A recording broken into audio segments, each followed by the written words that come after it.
আল্লাহ সুবহানাহু ওয়া তাআলা বলছেন অকুর রব্বিক ফির ওয়ারহাম, অকুর রব্বিক ফির ওয়ারহাম ওয়া আনতা খায়রুর রাহিমিন। আল্লাহ বলছেন আপনি এইভাবে বলেন, প্রতিপালক আমাকে ক্ষমা করেন, আমার উপরে দয়া করেন, আপনি শ্রেষ্ঠ দয়ালু। আল্লাহ তার বান্দা বান্দিকে শিখিয়ে দিচ্ছেন দয়ার ভিক্ষা, দয়া প্রার্থনা করতে হবে কার কাছে? আল্লাহর কাছে। আল্লাহর কাছে চাইতে হবে রব্বানা আমান্না ফাগফির লানা ওয়ারহামনা। প্রতিপালক আমরা ঈমান এনেছি, কাজে আমাদেরকে ক্ষমা করেন, আপনি বড় দয়ালু, আপনি শ্রেষ্ঠ দয়ালু।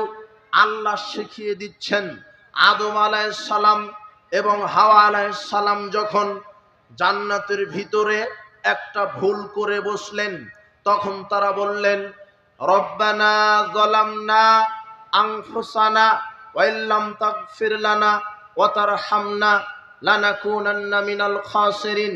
প্রতিপালক আমরা দুইজন আমাদের নফসের উপরে জুলুম করেছি, আমরা পাপ করেছি, আপনি যদি দয়া না করেন, আপনি যদি ক্ষমা না করেন, আমরা ক্ষতিগ্রস্তদের অন্তর্ভুক্ত হয়ে যাব। এটাও আল্লাহ শিখিয়ে দিলেন।